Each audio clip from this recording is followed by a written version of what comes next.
Hello and welcome to the wonderful world of English language classroom. Learners of class 12. Today we will do a lesson, the first lesson, which is ironically titled as the lost lesson in your textbook Flamingo. Learners, you have come across a variety of texts in class 11, short stories, biographies, autobiographies, travelogues and nice poetry, different manner.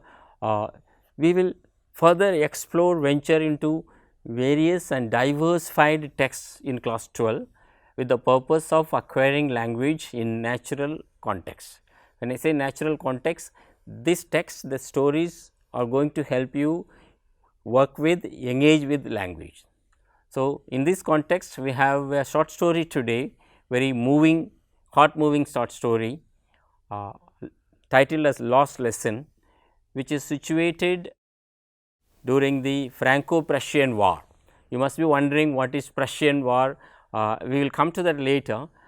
Before we get on to the lesson and learn to read and learn some vocabulary and other aspects, learners, before we get on to the lesson, let me introduce your co-learner Devyani.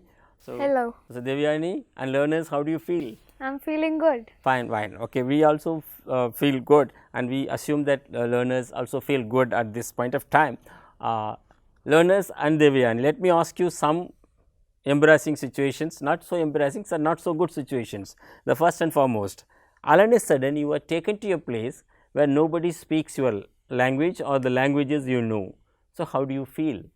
I will feel lost and weird, of course, and it will be really it will hard be- for me yeah, to communicate to people. and it will be very uncomfortable. Fine, fine. Okay. The second situation, how do you feel you, on the first day of joining an office? Your class 12 children, maybe after some years you will be going to do some job, or at the university, you go to the university, then how do you feel on the first day which you do not know anyone, you all of them are strangers to you?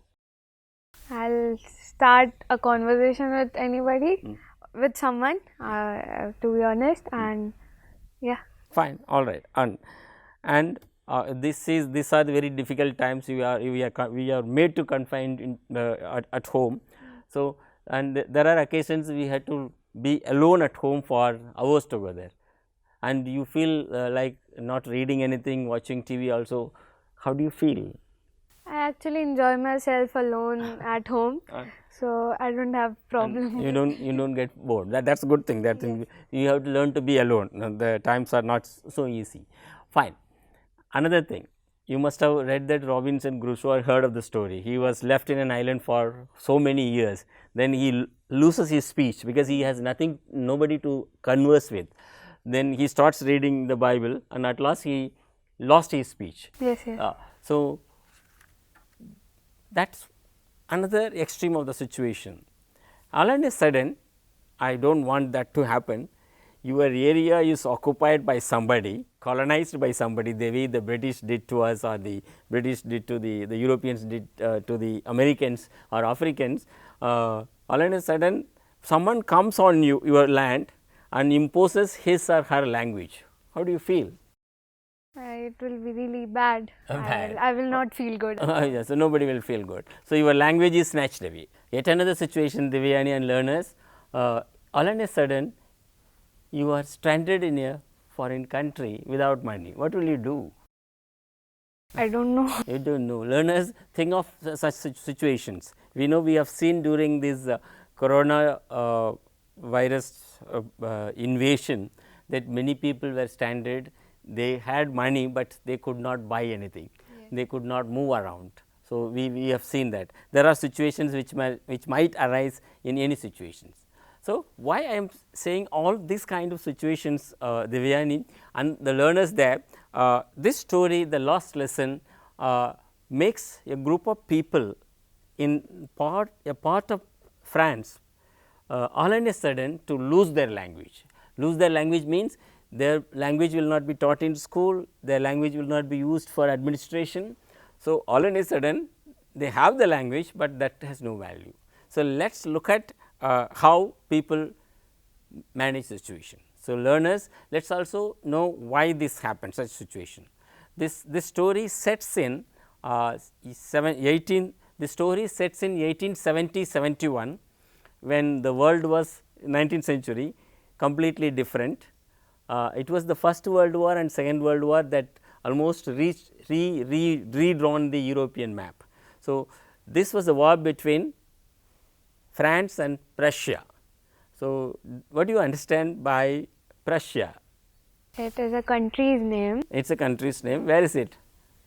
It's the old name of France. Old name of Germany, Germany, not France. Okay, it was the Prussian Empire which became United Germany under the leadership of the king and the what is it, Bismarck, who was called that Iron Man. Yeah, the Iron Man. Then the nation states were being formed, and in the 19th century, 18th century, there were no nation states like France, England, India, Pakistan. So, we call them in political science or historically we call them nation states. A nation is defined after the Second World War very well in the name of, in the form of nationality, language, culture, religion. This was a war between France and the erstwhile Germany, that was part of Prussia. There all of a sudden a part of France was invaded by the Prussians. Then the notice was circulated, order was issued that from henceforth, now onwards, your language will not be used in the classroom. So, French will not be taught in your area. So, here is the map of the Prussian war, learners. You can see the Prussian map, Prussia, Franco-Prussian war map. So, the part of France was invaded by the Prussians. So, this is for your historical understanding. The map is there in your textbook, you can refer to it, or from the library you can refer to it. Now, let us pick up each phrase one after another and learn it by using them in context. So, I am not going to give you this is the meaning of those phrases, that is easy to give, but it will not remain. Learners, let me tell you one thing on Devayani, if you use a word, new word, when you come across 7 to 10 times in meaningful context, then only you can learn the word. So, this is what acquisition of words. Let me tell you the example of you start playing as a child, even now the video game. First time instead of securing 1000 points, you may acquire not even 100, then many attempts, then you are using it many a time in context, then at one point of time you reach it. So, this is how this is true of language, you have to use it for purposes, with purposes, then only you will learn. Okay. Come on, let us pick up the first one, in great dread of. So, I am going to ask you to read them in context. Come on, read Devayani. The class was in dread of Hamel's iron ruler. He was in great dread of being caught by his mother for playing video games.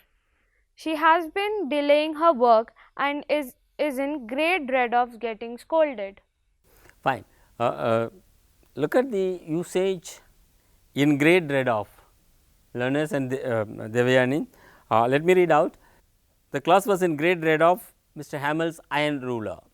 So, he kept a ruler in his hand, but he never used it, but it itself is. So, what does it mean? They were scared of it. Fine, all right. Look at the second sentence. He was in great dread of being caught by his mother for playing or while playing the video games. Fine. So, he was scared of the mother being, she will catch him. Fine. Then she has been delaying her work as she is in great dread of getting scolded. So, there is a kind of fear when we say in great dread of, dread. So, the author could have used in great dread of, instead of this phrase he would have used fear or scared of, but he has used this particular phrase to convey the meaning that children, the learner, particularly this particular this boy, Franz was scared of because he was never doing his homework. So, learners, let us use appropriate words for appropriate to convey appropriate meaning, that is the idea. Look at the next one, Divya and learners, let me read out to you. You have plenty of time, but make use of it well. You had plenty of time before your assignments, but you could not spend it right. Third, do not say there is no time, there is plenty of time if you do a work on time. So, learners, we need not explain this, plenty of time.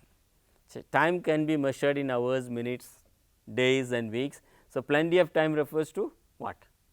It is a kind of abstract measurement, no, noun. So, lot of time. So, learners, this is what need to understand, we will use it in sentences later. Come on, learners, great puzzle. Divya, you will be reading out 3 sentences there. There is always a great bustle in our neighborhood. A lot of children playing in the park. There is a great bustle all the time. Why is there a great bustle in the class? Fine. So, what does it mean in great puzzle? Crowd and with noise and lot noise, fine. So, it is a typical example of any classroom in the world. Yes. There are lots of 20, 30 children, there will be some jokes, humor, laughing, this, that. So, great puzzle, we got that meaning. In unison. So, let me read out, learners, Devyani. All students in unison wanted the test to be postponed. So, it is quite natural when it comes to examination, children are together. So, all students in unison wanted the test to be postponed. Mean what does it mean? In one voice? Yeah. In They one, all wanted together. They all said in unison, we will learn our languages first. Meaning? that they all want to. Yeah, in one voice they said. Yeah. So, learners, the next one, Devyani will read. Thumbed at the edges. This book very old. You can see it is thumbed at the edges. You have soiled your papers and it is thumbed at the edges. Fine.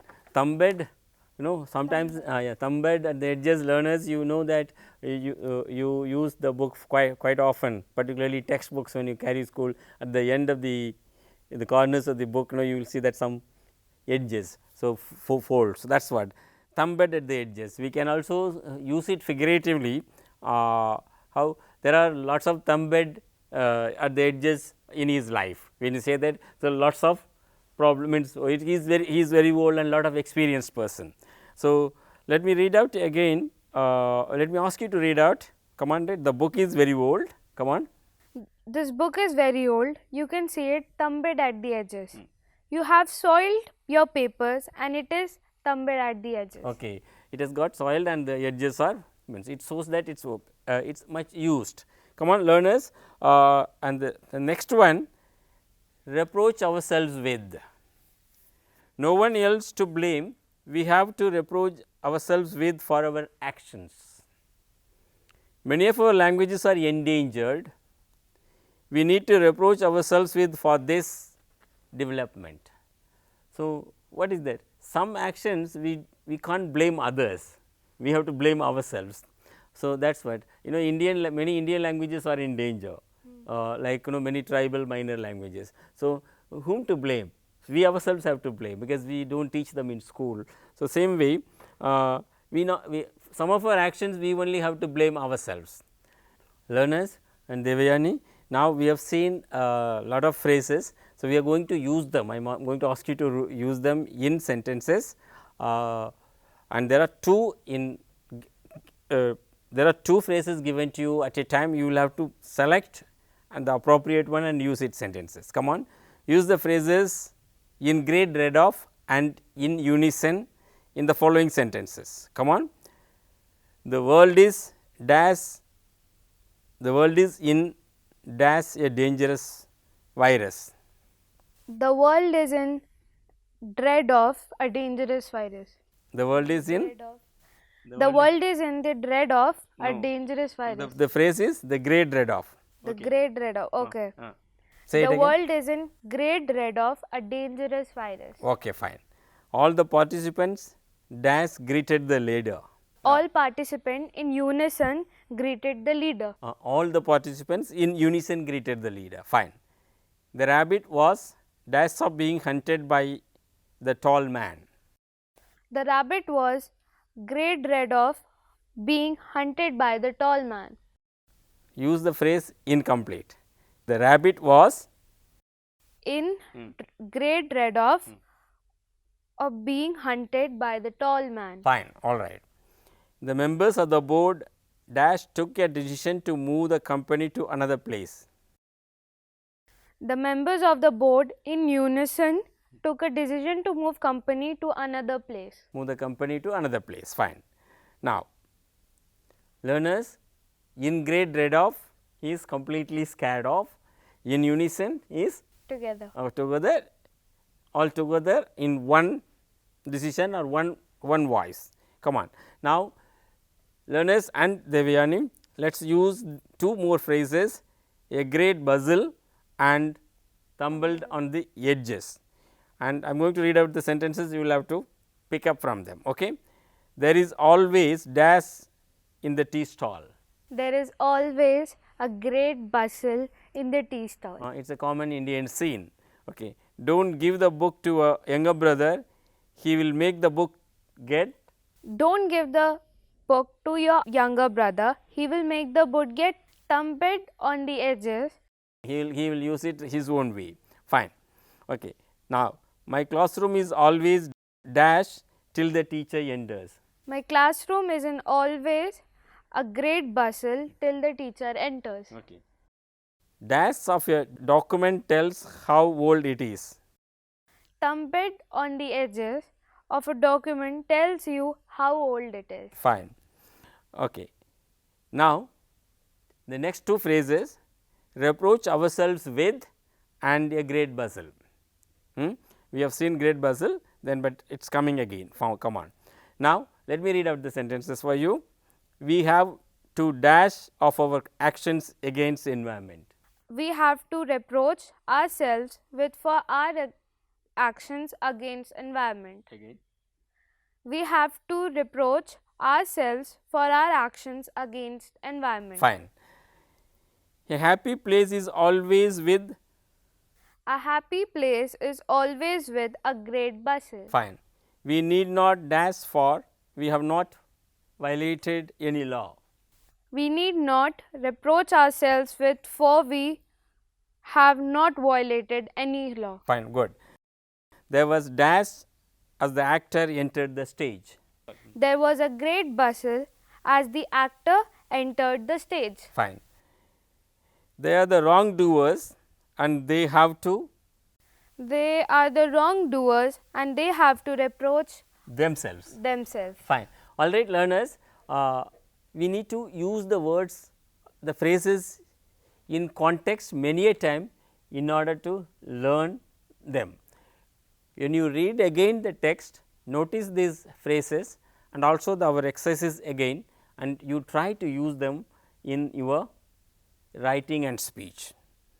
Learners, we have seen and learnt a set of phrases in great dread of, in unison, thumbed on the edges. There are many such things, and there in English language, in any language for that matter. We need to notice it when you read and use it for purposes. This is how language is acquired, and today you have acquired these phrases besides the overall understanding of the story. And let us do it. I am going to throw a challenge at Devayani. The summary we narrated is there in strips here. There are lots of strips, the summary we narrated, there are 17, and she will be arranging it in coherent order. That will say, that will tell us whether she has really understood the story when she has read it. This is what you are also expected to do, learners. Fine? We do it.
Learners, we have come to the close of this lesson. Before I close and thank all of you, let me tell you some of the facts about languages and language situation in this country, India, our country. India is the most linguistically diversified country. Why I am drawing your attention towards this? You know that how the French people felt when their languages were done away with, discontinued in the school during 1870 and 71 during the Franco-Prussian war, that was for only 1 year. So, let us look at the language situation in India. This I am saying you, giving you some information in order to ask you to do some project work and have an understanding of how Indian language situation is. Okay. Learners, you can see it on the screen. India now has 121 languages and 270 mother tongues. This is based on 2011 census. 5 different language families, which is not there in any of the countries. 5 language India has 5 different language families, namely Indo-Aryan, Dravidian, Austro-Asiatic, Tibeto-Burmese and Semito-Hamitic, and this is spread across the country. 1971 census listed 1652 languages. Learners, see that now we are saying that 121 languages, because that means many languages have passed away, passed out of our lives or passed away. Learners, People's Linguistic Survey of India has identified 780 languages, of which 50 are extinct during the 5 decades. This People's Linguistic Survey of India is conducted by independent agencies, NGOs, non-governmental organization, and it was headed by Professor G. N. Devi, and they brought out this facts. And let us look at what Indian Constitution says and does to languages. Indian Constitution, the Constitution of India recognizes 22 languages as official languages of this country. There are, we said 121 languages, but only 22 are recognized. 82 languages are used in print media, 71 languages are used on radio. Indian administration means the state administration and central government administration is conducted in 15 languages. Indian currency is printed bilingual in Hindi and English, and it has its denomination mentioned in 15 languages only, not even 22 languages. You must have seen that the denomination in the 500 rupee, 100 rupee, 200 rupee notes, only 15 languages are mentioned. So, 42 languages are used as medium of instruction in schools. Learners, believe it, 20 years ago 60 languages were used as media of instruction, that means to teach learn languages subjects in school. Now, it is 47. So, this information is given to you learners to draw your attention that how languages of the world, many languages of the world are in danger, and some languages like English or French, the colonial languages, colonial power language, they are dominating in the name of knowledge languages. So, we need to protect our languages. So, based on which learners, let us do a project, go collect data information about languages in India and present it to the whole class and write some sort of report how each, I said that there are 5 language families, Dravidian, Indo-Aryan, Austro-Asiatic, Tibeto-Burmese and Semito-Hamitic. So, how these languages are, you can draw a big picture of it and present to the class. This is a project work you may attempt. Another project work, if you are interested, you have to explore with the history teachers, political science teacher, what led to the Franco-Prussian war of 1870 and 1871 and how Germany emerged. It is kind of some facts and figures, this you can do. So, the question which may arise in your mind is how to do a project work. So, there is a video lesson on that. You may just click the link available to you on NROER, NCERT's National Repository of Open Educational Resources and ePathshala, and you can also find it on Diksha portal. This appears on your screen, and you can learn how to do project work, how to collect data and collocate it, write it and present to the classroom.